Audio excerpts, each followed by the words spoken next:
तो जिन भक्तों ने भक्ति छोड़ दी है, जो परमेश्वर से दूर हो चुके थे, अब जो दोबारा भक्ति करना चाहते हैं, तो उनसे दास का निवेदन है। परमात्मा ने हमारे को एक गब्बू डाकू की कहानी सुनाई थी, गब्बू डाकू की। तो वो कहानी आप एक बार पुनः सुन लीजिए थोड़ा सा। उस कहानी में ही आपकी समस्या का पूरा समाधान है कि आपने वर्तमान में गुरुदेव के हिसार जेल से आने तक क्या करना है। आपने छोटे ही है, ज्यादा बड़ी नहीं है, ध्यान से सुनिए। देखते हो कि वर्तमान में कितने व्यक्तियों पर कुबद कांचली चढ़गी। ऊपर से मनुष्य दिखते हैं लेकिन कर्म मनुष्य के रहे नहीं। उसके लिए सत्संग में आना आवश्यक है। सत्संग में आने से उस प्राणी को अपने कर्मों का ज्ञान होता है। जितने भी आज तक उद्धार हुए हैं वो सत्संग में आने से हुए हैं। कहते हैं एक गब्बू डाकू था, उसका नाम था गब्बू, और वो बहुत प्रसिद्ध हो गया था। अंग्रेजों के समय की बात है। उसने एक दिन डाका डालना था रात्रि के समय। उसका फिक्स टाइम होता था, उस समय नहीं वो किसी की परवाह करता था, अपना वो काम कर ही देता था। तो उसने एक डाका डालने की स्कीम बनाई, अल्टीमेटम दे रखा था कि इस दिन मैं डाका डालूंगा अंबाला में। उसके लिए पुलिस भी बहुत अलर्ट थी और वो गब्बू डाकू का नाम बहुत ज्यादा था और सभी उससे घबराते थे। अब उसका रात को उसने 1 बजे डाका डालना था। उससे पहले उसने समय व्यतीत करने के लिए देखा कि कुछ लोग एकत्रित हुए बैठे हैं। उन्हीं में जाकर बैठ गया। वहां एक संत वचन कर रहा था, प्रवचन दे रहा था, उन्हीं में बैठ गया। वहां एक संत वचन कर रहा था, प्रवचन दे रहा था, उन्हीं में बैठ गया। और उस संत ने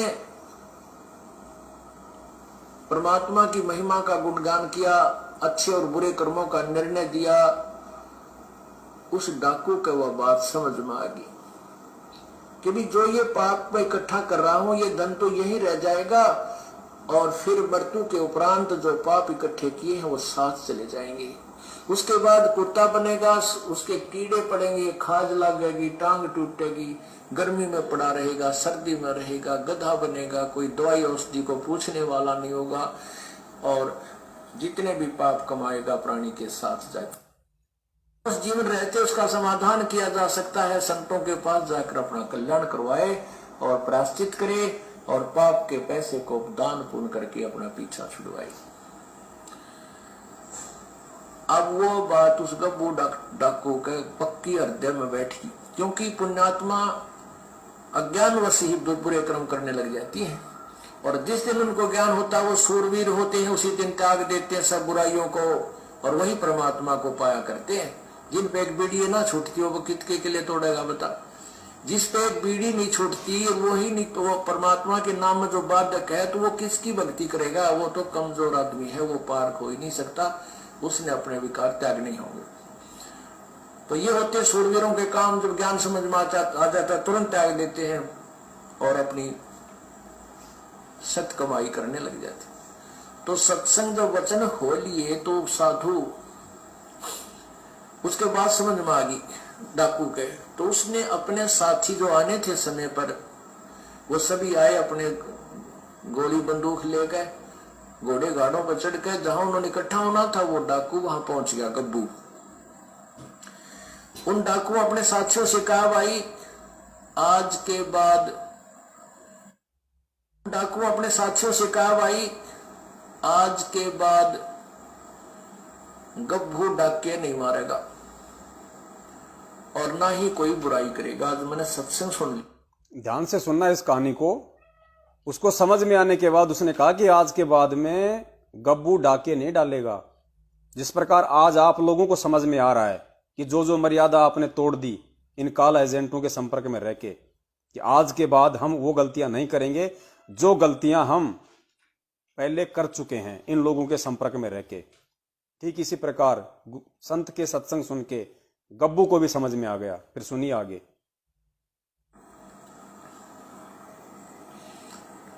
तो डाकू नाराज हो गए, भाई हमने आज इसमें 1 लाख रुपए का फायदा होना था, ये तो दे दे।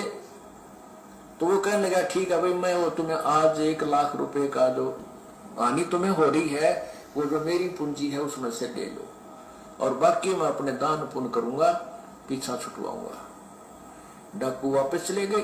वो सरदार था, उनका मुखिया था। तो उसने सोचा चल उस साधु के पास जाता हूं जो सत्संग कर रहा था, एक धर्मशाला में रुका हुआ था। वो गब्बू डाकू उस संत के पास गया और वहां क्वाड़ खड़खड़ाया। रात को ही संत को जगाया, कहा प्रभु जी मैंने आपका सत्संग सुना है, मैं आपके चरणों में उपदेश लेना चाहता हूं। संत ने पूछा भाई कौन है, इसी रात ने के इमरजेंसी होगी तेरी, दिन में भी ले सका था नाम तो, सुबह भी आ सकता था, रात ना आने का क्या मतलब हुआ तेरा, तू कहानी बता। तो वो कहने लगा महाराज जी मैं एक बहुत भयंकर डाकू हूं, मेरा नाम गब्बू है। जिस प्रकार वो गब्बू डाकू संत के पास जाके अपने पापों का प्रायश्चित कर रहा है, उसको हकीकत बता रहा है, उसी प्रकार आप लोगों ने इन लोगों से पीछा छुड़वा के और फिर जैसा परमेश्वर ने दास को निमित्त बनाया, अभी आपको संदेशा दिया कि आपने पूरे परिवार सहित जिन जिन ने नाम ले रखा है गुरु जी के दरबार के आगे अपने सभी जाने अनजाने की गलतियों का प्रायश्चित करना है, पश्चाताप करना है परमात्मा से और आगे के लिए तौबा करनी है। मैंने रात में आपका सत्संग सुना और आपके सत्संग सुनकर मैं अपनी दिशा बदलना चाहता हूं। अब गब्बू नाम सुनते उस संत के भी पिंडी कांपन लागी, वो कड़ा गया कसाई सुबह सुबह यो मनवाने तेरी दाड़ा लेना आया वो तेरा ही, तो वो भी डर गया। संत बोला भाई एक काम करे बेटा, नाम तो खत तुझे उपदेश तो दे दूंगा, पर भाई तू थाने में जाकर समर्पण कर दे। कहते यहाँ पर पुलिस वाले मेरी भी घीस बांध दे रहे और यहाँ आ जाए मुझे भी तंग करे बेटा। अब साधु की बात का उसके भी असर हो गया, चल ठीक है थाने में चला जाता हूँ। तो गब्बू डाकू थाने में चला गया। अब थाने में थानेदार बैठा, आगे पुलिस वाला खड़ा, वो संतरी खड़ा था थाने का आगे। वो बोला भाई कौन है, किजा है, अंदर नहीं जाना, खड़ा हो जा बाहर। तो बोला भाई मैं गब्बू डाकू हूं और तेरे थानेदार से मिलने आया हूं। अब गब्बू डाकू नाम सुनते 2 कदम पर खड़ा, उस संतरी की हाथ कांपन लग गया, बंदूक भी हाथ तो छूट गई। वह बंदूक उसने ठा ली कि नकुमा मारना दे बाद में। वो बंदूक थोड़ी गाड़ी काट गया, पेटी एक लो लको दी। उसने दूर सामने थानेदार बैठा था कमरे में। जब वो भीतर अंदर गया तो बोला रे कौन तू, कैसे आ गया? ने बोला जी मैं हूं गब्बू डाकू। अब गब्बू डाकू करते हो थानेदार का, गब्बू डाकू नो करे, कुकर आ गया। उसके पीछे आ गई, कसाई छाती पा गई, मारेगा भाई। तो कहने लगा जी, वो थानेदार नहीं बोल पाया, कति घबरा गया, पसीने आ गए। उसने सोचा है भी वो कुर्सी पर उठाकर उस थानेदार के उस ऑफिस से कुर्सी पकड़कर बाहर आंगन में बैठ गया, अकी अपनी एकांत में सलाह मशुरा कर लेगा अपने बड़े अफसरा थे, मेरे से डरता भी कुछ नहीं कर पा रहा है। तो जब उसने देखा कि वो शांत होकर बैठ गया गब्बू डाकू, तो थानेदार की मच्छी पड़ गई। तो जब उसने देखा कि वो शांत होकर बैठ गया गब्बू डाकू, तो थानेदार की मच्छी पड़ गई। तो उसने वायरलेस वगैरह मिला, मलूक गवर्नर तक बात पहुंच गई और कहते हैं चारों तरफ से पुलिस आ गई, गवर्नर भी आ गया। अब वो इतना बड़ा डाकू थाना में आया बैठा है और वो उसने साथ ये भी कह दिया कि भी मैं आज किसी ने मारन मोरन नहीं आया, मुझे अरेस्ट कर लो, मैं अरेस्ट होने आया हूं, अपने पापों का प्रायश्चित करने आया। तो ये सारी कहानी गवर्नर तक पहुंच गई 1 सेकंड में, मिनटों में। तो गवर्नर भी आ गया। अब सामने वो कुर्सी पर बैठा गवर्नर खड़ा है। गवर्नर पूछ रहा है भाई कैसे, क्या बात है? गब्बू दूर से खड़ा कह रहा है, तू क्या चाहता है? कहने लगा मेरी बात सुन लो, मैं क्या चाहता हूं। मैंने रात में एक सत्संग सुन लिया एक महात्मा का, और मैं आया था डाके डालन। आज ये थारी फौज तो ना डरता मैं आया था डाका डालन। मैंने वो संत के विचार सुन लिए और मेरे हृदय में गलानी होगी अपने कुकर्मों से, और मैं उसका प्रायश्चित कराने के लिए संत के पास गया था। अब संत ने ये कहा कि तू थाने में जाकर समर्पण कर दे, अपने पापों का प्रायश्चित कर दे। और तो मैं ये आया हूं कि मुझे अरेस्ट कर लो और कहता जहां भी तुमने फांसी तोड़ना तोड़ दो। वो गवर्नर बड़े बुद्धिमान हुआ करते थे। वो कहने लगे बेटा हम जेल में तो इसलिए डालते हैं कि बुराई छोड़ दे, आगे पाप ना करें। और तूने पहले ही समर्पण कर दिया, तू आज हृदय में तेरे जगह नहीं रही इस पाप की, जब हम तुझे बरी करते हैं, हम तुझे नहीं मारेंगे, न कैद में डालेंगे। अब गब्बू ने सोचा अच्छी बात बिगड़ी भाई, ये मैंने कैद में नहीं डालते, मेरे पाप कटे को नहीं। न्यू बोला तो मेरी बात मान जाओ, मुझे सजा दे दो। ने बोला भाई नहीं, हम सजा नहीं देते, आप जाओ पीते देख लिया साधु हो गया, कभी भी किसी का नुकसान कर नहीं सकता। तो फिर संत के पास आया। अब देखो पुण्यात्माओं, इस कथा से हमने ये निष्कर्ष निकालना है, सारांश लेना है।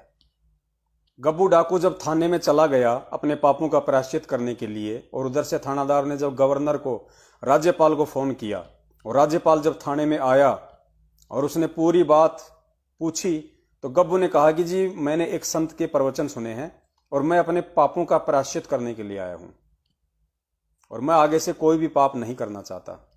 तो गवर्नर ने क्या कहा, यही चीज आप लोगों की समस्या का समाधान है। जो भगत भाई बहन 2014 के बाद से नाम उपदेशी हैं, या जिन्होंने भक्ति छोड़ दी थी बीच में और जब दोबारा से भक्ति करना चाहते हैं कि भाई दोबारा से हम परमात्मा से हम कैसे जुड़ें, उनके लिए ये बात गहरा रहस्य है। तो गवर्नर ने उसने कहा कि भाई मैं अपने पापों का प्रायश्चित करने आया हूं।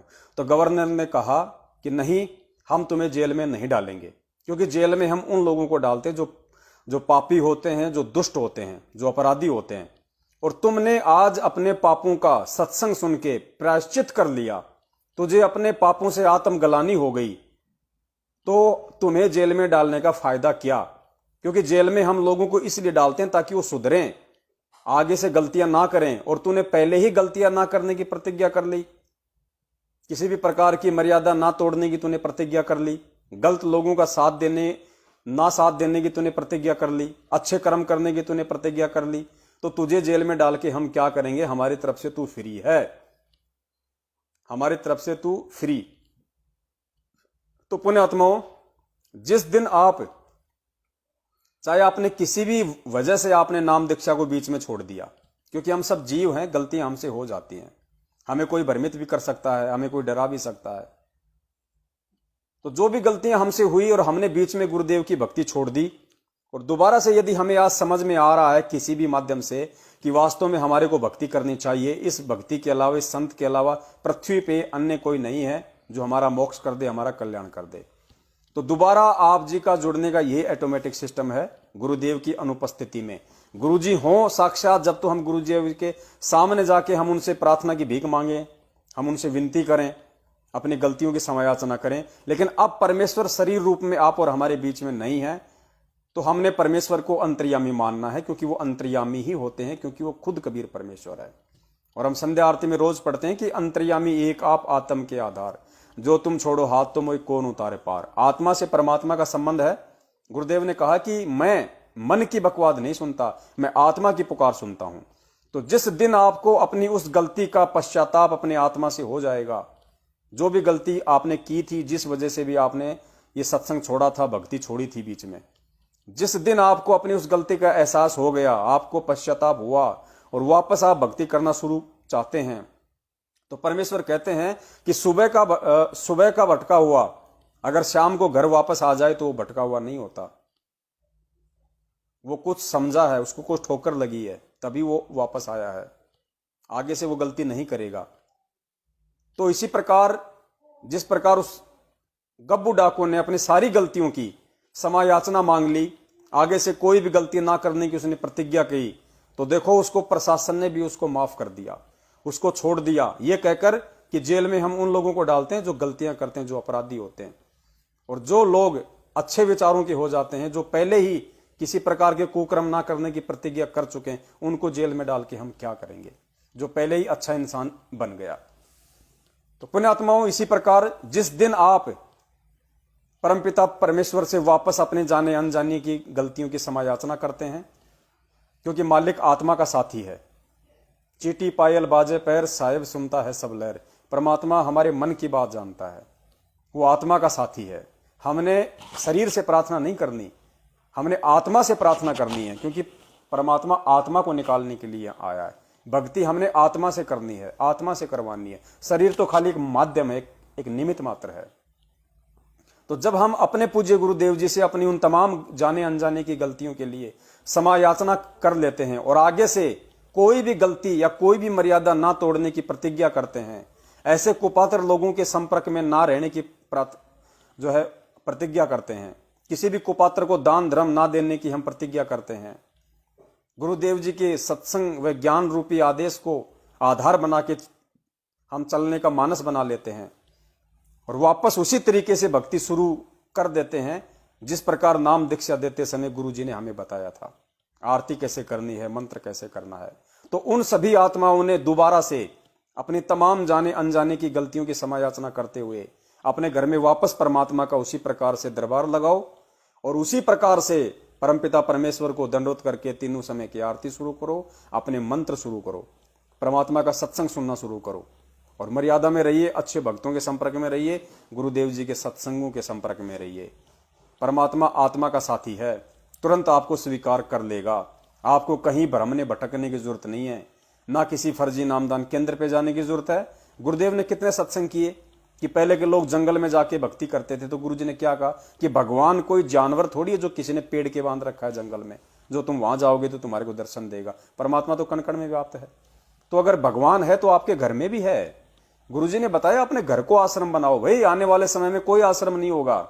जब गुरुदेव यहां से चले जाएंगे अपनी लीला पूरी करके, इस पृथ्वी लोक से चले जाएंगे इस शरीर से, उसके बाद में कहीं कोई आश्रम नहीं होगा। जो ये काल प्रेरित मैनेजमेंट वाले जगह जगह अपनी ये दुकानें खोल खोल के जो इन्होंने अपना जो धंधा सेट कर लिया है, 2-3 महीने पहले से इन्होंने एक नया धंधा शुरू कर लिया जमीन के नाम पे। बेचारे भोले भाले भगत भाई बहनों को गुरुजी का आदेश बता के उनकी जमीन दान करवा रहे हैं, वहां पे आश्रम खोल रहे हैं छोटे छोटे, ताकि और लोग जुड़े और पैसा आए। जबकि गुरुदेव क्या कह रहे हैं सत्संग में, हमने गुरुदेव के आधार से चलना है। हमने मैनेजमेंट के आधार से चल के ही मार खाई है आज तक। हमने गुरुदेव के आधार से चलना है, उनके वचन आधार से चलना है, सत्संगों के आधार से चलना है। तो गुरुदेव ने हमारे को क्या निर्देशित किया है, आने वाले समय में किस प्रकार से हमें रहना है, किस प्रकार से हमने अपनी रहनी करनी को करना है। इस सत्संग में गुरुजी ने बिल्कुल स्पष्ट कर दिया कि इस दास के सतलोक जाने के बाद में कहीं भ्रमणे भटकने की आवश्यकता नहीं है। स्पष्ट बोल रहे हैं गुरुजी कि दास ऐसी व्यवस्था करके जाएगा, घर पे बैठ के आपने भक्ति करनी है। और ये वही समय चल रहा है। परमात्मा हिसार की छोटी जेल में बैठ के आज आप और हम मूर्खों की यही तो रहनी करनी देख रहे हैं कि मेरे जाने के बाद में किस तरीके से इस मार्ग को चलाएंगे। जो कमियां जो गलतियां आज ये कर रहे हैं, मैं इन गलतियों को सुधार के जाऊंगा। फिर तो गुरुदेव के जाने के बाद में ना मुंडका जाने की जरूरत है, ना बैतूल जाने की जरूरत है, ना किसी और आश्रम में जाके धक्के खाने की जरूरत है। परमेश्वर ने आपको ज्ञान दे दिया, ध्यान दे दिया, समाधान दे दिया, भक्ति दे दी, मर्यादा दे दी, मंत्र दे दिया, सुमरण दे दिया, सत्संग दे दिया, सब कुछ बता दिया। अब परमेश्वर कह रहे हैं भैया अपने घर को आश्रम बनाओ, क्योंकि भगत बनने की रिहर्सल आपने अपने घर में करनी पड़ेगी। अपने घर को आश्रम बनाओ। घर पे जो तुम आरती मंत्र पाठ करते हो, दंडवत करते हो, फिर उसका फायदा क्या? जब तुम भगवान को कहीं और देख रहे हो और दंडवत अपने घर पे कर रहे हो, तो क्या दीवारों के सामने दंडवत कर रहे हो? तुम्हें उस दंडवत का फायदा कहां मिलेगा? परमेश्वर कहते हैं घट ही में गंगा, घट ही में यमुना, घट ही में है जगदीश, सतगुरु तारेंगे। जगदीश कौन? सतगुरु देव जी, परमात्मा, जगत का ईश परमेश्वर। और कहे कबीर सुनो भाई साधो, मैं तो हूं विश्वास में। अब सुनो गुरुदेव जी के मुख कमल से। और अगर समझदार भगत हो तो गुरुदेव जी के आने से पहले कहीं धक्के खाने की जरूरत नहीं है, कहीं भी, किसी भी आश्रम में, किसी भी नामदान केंद्र पे। जब गुरुजी आ जाएंगे, जिस आश्रम में गुरुजी आएंगे और जहां गुरुजी हमें आने के लिए कहेंगे, महीने में एक बार या 2 महीने में, क्योंकि पूरा देश पलटेगा, पूरा विश्व पलटेगा, दर्शन दुर्लभ हो जाएंगे परमेश्वर के। ये तो आज है मौका सेवा का जो परमेश्वर ने सत्सेवकों को दी हुई है। तो उस समय पता नहीं किसी का 6 महीने में नंबर आएगा एक बार गुरुजी के दर्शन करने का, किसी का साल भर में आएगा, क्योंकि गुरुजी के आदेश पे चलेंगे भैया। पूरा विश्व आएगा, तो पूरा विश्व आएगा तो कोई एक दिन में तो सब लोगों को परमात्मा बैठा नहीं पाएंगे। बाकी तो परमेश्वर की मोह समर्थ है, वो तो पूरे लोगों को एक जगह बैठा दे। लेकिन परमात्मा जो भूमिका कर रहे हैं उस आधार से, तो उस समय जब परमात्मा हमें आदेश करेंगे कि भाई नेपाल के भक्तों को महीने में उस दिन आना है, राजस्थान के भक्तों को उस दिन आना है, अमेरिका वाले भक्तों को उस समय आना है, उसी समय जाएंगे। बाकी अपने घर बैठ के धंधा करो, अपनी भक्ति करो। और जब गुरुजी शरीर छोड़ के चले जाएंगे, उसके बाद हमने उन आश्रमों में धक्के खाने के लिए नहीं जाना। ये गुरुजी स्पष्ट रूप से कह रहे हैं। और काल तुम्हें फांस रहा है, मुंडका बुला के, सिंहपुरा बुला के, रोहतक बुला के, भिवानी बुला के, जिंद बुला के, तारीखों पे बुला के तुम्हारी भक्ति की ऐसी की तैसी कर रहा है। तुम्हें ज्ञान विरुद्ध चला के तुम्हारे अंदर वो रिहर्सल करवा रहा है कि बच्चों आज भी ऐसे करो, आगे भी ऐसे करना है। और गुरुजी ने क्या कहा हमें, क्योंकि ये सत भक्ति है। परमेश्वर का वचन फैल नहीं हो सकता। मैनेजमेंट चाहे कितने कुकर्म कर ले, भगत चाहे कितनी गलतियां कर लें, परमेश्वर का वचन है। जिस काम के लिए परमात्मा जिस युग में आता है उसको पूरा करके जाता है। वर्तमान में परमात्मा आत्म कल्याण के लिए आए हैं तो करके जाएंगे जो करवाना चाहेगा। और पूरी व्यवस्था परमात्मा बना के जाएंगे, पूरी व्यवस्था। क्योंकि हजारों साल तक ये मार्ग चलेगा गुरुजी की शारीरिक रूप से अनुपस्थिति में। तो हजारों साल तक मार्ग चलेगा तो चलेगा, चाहे कोई कितना ही जोर क्यों ना लगा ले, कोई कितने ही पाखंड संगत से क्यों ना करवा ले, उसकी व्यवस्था परमात्मा करके जाएगा, समझा के जाएगा अच्छे से। और गलतियां नहीं होंगी फिर ये हजारों वर्षों तक। और जो गलतियां करेगा उसको सब लोग समझ जाएंगे ज्ञान आधार से कि ये सतगुरु का है या ये काल का एजेंट है, और हमें किसके आधार से चलना है। तो गुरुदेव क्या कह रहे हैं, अपने जाने के बाद आश्रमों में जा जाके धक्के खाने हैं या अपने घर को आश्रम बनाना है। बेचारा अब राम राय तो माथे बात करके बैठ गया, हे भगवान। ज्ञान तो इसलिए बताना जरूरी हो गया कि अज्ञान गणा हो गया। कोई तुम्हें विचलित ना कर दे, वह ये बात बिगाड़ ना दे, काल का दूत आके। इसलिए नहीं तो फिर दो अक्षर की बात है, ये ज्ञान है, ये नाम है, ये भक्ति करो, फिर बातें खत्म होगी। ये मर्यादा है। और जब ये एक रूटीन पड़ जाएगा, फिर सत्संग घर घर में सीटी हो जाएगी, घर घर में सत्संग सुनियो। ये दास जब सतलोक दिला जाएगा, ऐसी व्यवस्था बना के जाओगे तो ढांडने की जरूरत ना पड़ा तुम। ये मर्यादा देखो गुरुजी कितना स्पष्ट तरीके से बोल गए कि तुमको अच्छे से ज्ञान समझ में आ जाएगा। घर घर में सीडी होंगी, घर घर में डीवीडी होंगी, घर घर में दास के सत्संग होंगे, अपने घरों में सत्संग सुनियो। और जब दास शरीर छोड़ के चला जाएगा उसके बाद आपको कहीं हांडने की जरूरत नहीं पड़ेगी। हांडना मतलब हरियाणा में कहते हैं दर दर भटकना, भटकने को कहते हैं हांडना। तो गुरुजी कहते हैं दास तो सतलोक चला जाएगा, ऐसी व्यवस्था बना के चला जाएगा, आपको कहीं हांडने की जरूरत नहीं पड़ेगी, कहीं किसी आश्रम में जाने की जरूरत नहीं जो काल एजेंटों ने खोल रखे होंगे या आगे तुम्हें भ्रमित करने की कोशिश करेंगे। कहते हैं घर घर में डीवीडी, घर घर में सत्संग हो जाएगा, अपने घर बैठ कर सुनियो। और दास तो सतलोक चला जाएगा, पूरी व्यवस्था कर जाएगा, आपको कहीं हांडने की जरूरत नहीं, कहीं भागने की जरूरत नहीं। तो आज क्यों हांड रहे हो, आज क्यों अपनी मूर्खता का प्रमाण दे रहे हो? वो सिर्फ इसलिए दे रहे हो क्योंकि सत्संग नहीं सुनते तुम, गुरुजी के आदेशों को फॉलो नहीं करते। तुमने तो पीले पर्चों को अपना गुरु बना लिया, काल को, उससे काम नहीं बनेगा। दोबारा सुनो, ज्ञान तो इसलिए बात बिगाड़ ना दे, काल का दूत आके। इसलिए नहीं तो फिर दो अक्षर की बात है, ये ज्ञान है, ये नाम है, ये भक्ति करो, फिर बातें खत्म होगी। ये मर्यादा है। और जब ये एक रूटीन पड़ जाएगा, फिर सत्संग घर घर, जब ये रूटीन पड़ जाएगा यानी ज्ञान को लोग आधार बना लेंगे, समझ में आ जाएगा। और रूटीन सत्सेवकों के माध्यम से परमेश्वर ने शुरू कर दिया है, क्योंकि सत्संग सत्सेवक इन मैनेजमेंट वालों के पीछे बाकी संगत की तरह कुत्तों की तरह हांडते हुए नहीं फिरते। भगवान हमारे घर में है, भगवान हमारे घट में है, भगवान मैनेजमेंट का गुलाम नहीं है, भगवान उस कलयुगी परिवार का नौकर नहीं है जो उनके हिसाब से चलेगा, या हम उनकी गुलामी चापलूसी करेंगे तो हमें लाभ मिलेगा। गुरुजी कह रहे हैं जब ये रूटीन पड़ जाएगा, तुम अच्छी तरीके से समझ जाओगे हर चीज को, घर घर में सत्संग होंगे, अपने घर में बैठ के सुनियो। दास तो सतलोक चला जाएगा, पूरी व्यवस्था करेगा, फिर तुम्हें कहीं हांडने की जरूरत नहीं। इसका मतलब आने वाले समय में भगत को किसी आश्रम में धक्के खाने की जरूरत नहीं। घर को आश्रम बनाओ, परमात्मा की मर्यादाओं का ध्यान रखो, अच्छे बुरे कर्म की परमात्मा पहचान करवा देगा, अपनी भक्ति करो, अपना रोजी रोटी के लिए अपना हाथ धंधे का अपना कोई छोटा मोटा अपना जुगाड़ करो। इनकी तरह खाओ मत लूट के, ज्योति पाठ के नाम पे लूटना नहीं संगत को। सुनिए, ये एक रूटीन पड़ जाएगा, फिर सत्संग घर घर में सीडी हो जाएंगी, घर घर में सत्संग सुनियो। ये दास जब सतलोक दिला जाएगा, ऐसी व्यवस्था बना के जाओगे कि ढूंढने की जरूरत ना पड़े तुम, कितने ढूंढने की जरूरत नहीं पड़ेगी, और कई पीढ़ियों तक का मोक्ष होगा आपको। कई फिर पीढ़ियों कोई तक करने वाला नहीं रहेगा, ना काल का दूत घुसेगा जो तुम्हें बर्बाद कर दिया, तुम्हारे कोई अज्ञान पैदा कर दिया। ज्ञान नाम की चीज नहीं छोड़ेगी परमात्मा का, ऐसा ज्ञान है ये।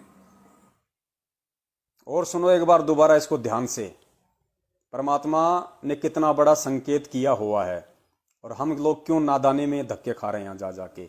वो यही तो देख रहा है कि ये क्या क्या गलतियां करते हैं, उन गलतियों को सुधार करके जाऊंगा फिर। तो जो पहले सुधर जाएं उनका कितना बड़ा सौभाग्य। ज्ञान तो इसलिए तो बताना जरूरी हो गया कि अज्ञान गणा हो गया, कोई तुम्हें विचलित ना कर दे और ये बात बिगाड़ना दे काल का दूत आके। इसलिए नहीं तो फिर दो अक्षर की बात है, ये ज्ञान है, ये नाम है, ये भक्ति करो, फिर बातें खत्म होगी। ये मर्यादा है। और जब ये एक रूटीन पड़ जाएगा, फिर सत्संग घर घर में सीडी हो जाएंगी, घर घर में सत्संग सुनियो। ये दास जब सतलोक दिला जाएगा, ऐसी व्यवस्था बना के जाओगे कि ढूंढने की जरूरत ना पड़े तुम, और कई पीढ़ियों तक का मोक्ष होगा आपको। फिर कोई विचलित करने वाला नहीं रहेगा, ना काल का दूत घुसेगा जो तुम्हें बर्बाद। तो सच्चाई पुण्यात्माओं, आप लोगों को बिल्कुल निश्चिंत हो जाना चाहिए कि परमेश्वर ने जो ये साध संगति का प्रोग्राम जो चलवाया है, ये परमेश्वर के कार्यक्रम के तहत है, परमेश्वर की आने वाले समय की योजनाओं के तहत है, जो परमेश्वर इसी लाखों की संगत में से, मूर्खों में से अपने भगत छांट रहे हैं। परमात्मा जो अच्छी आत्माएं हैं उन तक संदेशा पहुंचा रहे हैं कि गुरुदेव क्या चाहते हैं और हम क्या कर रहे हैं और किस प्रकार से हमने बनने की कोशिश करनी है। आने वाले समय की रिहर्सल के लिए परमात्मा अपने सत्सेवक बच्चों के माध्यम से पहले से ही वो आत्माएं तैयार करवा रहे हैं, वो सेवक परमात्मा तैयार करवा रहे हैं।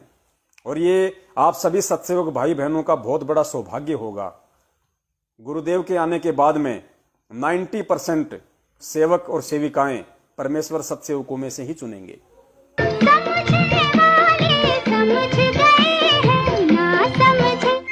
ना समझे वो अनाड़ी है।